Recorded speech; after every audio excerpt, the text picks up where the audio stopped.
রাজবাড়ীর পাংশায় ব্যবসায়ী মাসুদ মিয়ার পাটকাঠির স্তূপে অগ্নিসংযোগের ঘটনায় দায়ের করা অভিযোগকে ভিত্তিহীন ও উদ্দেশ্যপ্রণোদিত দাবি করে তীব্র প্রতিবাদ জানিয়েছে অভিযুক্ত পরিবার ও স্থানীয় এলাকাবাসী।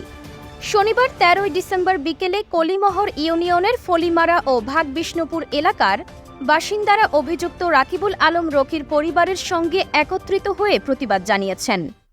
ওই জায়গায় আমি ছিলাম, ধান তুলতেছিলাম। এখন ধান তুলে এখন দাঁড়া উঠেছি, দেখতেছি এক কোনাইতে আগুন ধরিয়ে ধান দাওয়া করে জ্বলিয়ে উঠেছে। তখন আমি চিল্লাছি যে ছোটো ছোটো চাল ফল দৌড় মারলো, দেখ তোরা খোঁজে যে এইগুলো কাজ করলো কিটা, আগুন ধরলো কিটা।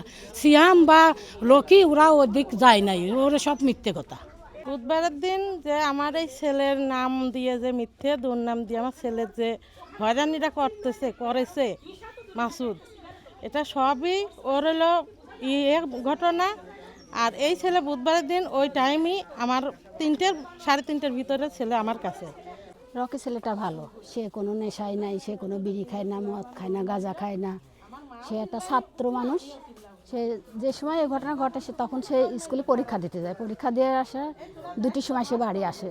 বাড়ি এসে গোসল খাওয়া দাওয়া করি তার বাবা মার সাথে সে থাকে। তারপরে ওর এই দোকানের পাশেটা মালামালের দোকান আসে, তখন সে তোর মা চাষির সাথে ওই দোকানে সে কেনাকাটা করে।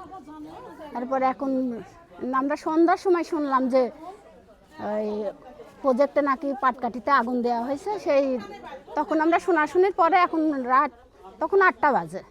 তখন জানা গেল যে রকি সবাই ধরতে আইছে, ধরে জোর জবরদস্তি করে ধরে নিয়ে যাচ্ছে। তারপরে ওর বাবাকে ধাক্কা দিয়ে ফেলা দেওয়া হয়েছে, ওর মা চাষিদের সবার পরে অত্যাচার করা হয়েছে। অভিযুক্ত রকিবুল আলম কলিমহর ইউনিয়নের ভাগবিষ্ণুপুর গ্রামের রফিকুল আলম রবি মাস্টারের ছেলে। এলাকাবাসীর দাবি অগ্নিসংযোগের ঘটনার সঙ্গে রকির কোনো ধরনের সম্পৃক্ততা নেই। জোট মিলে যেই 10 তারিখে যে ঘটনাটা ঘটে, ওই ঘটার দিনে আমি ওই এলাকায় যাই নাই। তার আগে গেছিলাম, অনুষ্ঠানের ভিতরে গেছিলাম, ওই যে শেষ যাওয়া, তারপরে আমি আর যাই নাই। তা এই এসেতে আমারে ধরে বাজে দোষারোপ দিয়েছে, দোষারোপ করছে। করার পরে বাড়ির উপর আসে টানা হেঁচড়া করছে, আমার ধরে নিয়েই যাবে, আব্বুরে ফেলাই দিছিল, ধাক্কা দিয়ে ফেলাই দিয়েছে। সবাই মিলে ধরে আমারে উদ্ধার করছে। ওই আগুন ওই দিনকে লাগে যখন উনি মাসুদ সাহেব যেটা উল্লেখ করেছেন যে বেলা 3 ঘটিকার সময় আমার ছেলে সম্পূর্ণভাবে আছে আমার সঙ্গে, আমার কাছে, এটা আমি একেবারে নিশ্চিত। আমার আরও আশেপাশের লোকজন এটা বলতে পারে। আর ওই আগুন নেভানোর পরে ওই মাসুদের একজন লোক সহ একজন মোটরসাইকেল নিয়ে আসে কার বাড়ি, আমার পাশে আছে রোস্তম মণ্ডল নামে একটা লোক আছে, তার ছেলেকে ধরার জন্য। তার বয়স হচ্ছে হয়তো 12-13। তারপরে সেখানে যা যখন জিজ্ঞাসাবাদ করে যে সেই ছেলেটা কই, নামটা হচ্ছে গিয়ে ইউসুফ আলী, তা কই, তখন এরা বলে যে তার বাড়ি থেকে বলে যে সে তো তার মার সাথে নানি বাড়ি চলে গেছে। তখন আমি রাস্তার উপরে বসাছিলাম। বসে আমি ওই কথা শুনলাম। শোনার পরে আমিও দুঃখ প্রকাশ করি যে আরে এই লোকটার এত বড় একটা ক্ষতি হয়ে গেল, এমন একটা ক্ষতি। এরপরে শুনতে পারি যে একই গ্রামের ওই লোকমান মণ্ডলের নাতি ছেলে, তার নাম সিয়াম, তাকে খোঁজ করে পায় না পেলে তাকে নিয়ে যায়, খোঁজ করতে যায় বাস স্ট্যান্ড থেকে তাকে তুলে নিয়ে যায়। ওখানে হচ্ছে গিয়ে মাসুদ নিজেই মারধর করে এবং পুলিশের কাছে দেয়। পুলিশ জিজ্ঞাসাবাদ করার পরে তখন পুলিশ দেখে তাকে ছেড়ে দেয়, আর কি কথাবার্তা শুনে ছেড়ে দেওয়ার পরে আরও কিছু কথাও শুনেছি। সেটা হচ্ছে গিয়ে আব্দুল হামিদের নাতি ছেলের কথা, তাকেও এরকম তুলে নিয়ে যাওয়ার চেষ্টা করে। এবং পাশাপাশি আর একটা ছেলে ইয়ারুল নামে একটা ছেলে আছে, তার ছেলেকেও ধরতে আসে, কিন্তু তারাও হচ্ছে নানি বাড়িতে থাকে। প্রথমত আমি গাড়ি চালাই বাড়ি আসলাম। ওরা আমাদের বাড়িতে আসলো, আসার পরে বললো যে আপনার ছেলে কই, আমার ছেলে নিয়েই পরিচিত এখনও বর্তমান। যে আমি বললাম যে ও তো বাসায় থাকার কথা। তা মা বললো যে না, ও নাজিমের ধান ঠেলে বাড়ি এসে নামাজ পড়ে ওই লোকেন খেলা দেখতে গেছে বাজারে। তা আমি বললাম যে আচ্ছা ভাই কী হয়েছে আমার কাছে বিষয়টা বলেন। তারপরে আগুন লাগছে কি না আমি এটা জানি না, কারণ আমি গাড়ি নিয়ে রাস্তায় ছিলাম।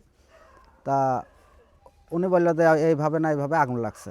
তারপর বলছে যে যদি ভাই ছেলে পেলে যদি যা থাকে, যদি আমি অপরাধী হই তাহলে এর জরিমানা হোক আর ক্ষতিপূরণ হোক আমার দিতে হবে। কিন্তু উনি ওই কথার পর না ভিত্তি করে ও যায় আমার ছেলের বাজার থেকে ধরে নিয়ে আসে নিজে হাতে মারছে। মারার পরে জিজ্ঞাসাবাদ করছে, উনি ছেলে বলল যে আমি এই জায়গা ছিলাম না, আসেও নেই কোনো দিন। এবং এটা পুলিশের কাছে পর্যন্ত আমার ছেলের দেশে পুলিশও জিজ্ঞাসাবাদ করার পরেও কোনো কিছু না পাওয়ার পরে আমাদের হাতে বুঝিয়ে দিল যে আচ্ছা আপনার ছেলে আপনি নিয়ে চলে যান। ওকে মারছে কে? মাসুদ সাহেব। ও আপনার কি হয়? এ আমার ভাইস্তে, এখন আমার ছেলের হিসাবেই মানুষ হচ্ছে। আচ্ছা, আপনার নাম কি? আমার নাম মোহাম্মদ ঈশা মণ্ডল। ওই আগুন ধরছে আমরা তো আর জানিটাই নে, তো আমার ছেলে বাড়ি ছিল না, আমার ছেলে ওর নানি বাড়ি গেছে, তার একদিন আগেই গেছে নানি বাড়ি। তো মাসুদ শেখ আবার কী করছে, কার কথা শুনে দৌড়ে এসে আমার ছেলে ধরতে আসে। তা আমি তার বাড়িতে নাই, তখন আমার ছেলে তোলে বাড়িতে নাই, সবাই জানেই ওর নানি বাড়ি গেছে। তখন ওরা এসে দৌড়ে উঠতে পায় নাই। আমার এক স্বাস্থ্য বাড়ির ছাওয়াল আছে, ওর তো বাপ নাই, ওর তো গেছে মাছ ফাসুল কাটতে না কোনে গেছে, ওর ধরে নিয়ে যা মারপিট করছে বাজার থেকে। করার পরে আমি ওইটা শুনে বাড়িতে আসলাম, কম আমার ছেলে তো বাড়িতে নাই, তো ওরা চলে গেছে আমার নাটে। মানে রস্তমের ছেলেটা আছে, ইয়েরও আছে, এ তো গেছে নানি বাড়ি 3 দিন আগে পিস লাগাতে। উল্লেখ্য, গত বুধবার 10ই ডিসেম্বর বিকেল 3:30টার দিকে রাজবাড়ীর পাংশা উপজেলার মাছপাড়া ইউনিয়নের নওপাড়া গ্রামে অবস্থিত পাংশা জোট মিল প্রজেক্ট এলাকায় ব্যবসায়ী মাসুদ শেখের পাটকাঠির স্তূপে অগ্নিসংযোগের ঘটনা ঘটে।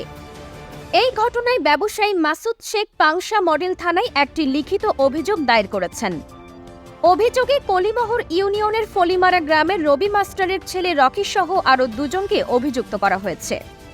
এ বিষয়ে পাংশা মডেল থানার ভারপ্রাপ্ত কর্মকর্তা শেখ মইনুল ইসলাম বলেছেন, লিখিত অভিযোগের ভিত্তিতে বিষয়টি তদন্তাধীন রয়েছে। তদন্ত শেষে আইন অনুযায়ী ব্যবস্থা গ্রহণ করা হবে। যে মিথ্যা, বানোয়াট, অসত্য, অকথ্য যে ঘটনা ঘটছে, আমরা এই ঘটনার জন্য মাসুদ সাহেবের বিরুদ্ধে তীব্র প্রতিবাদ এবং বিচার চাই।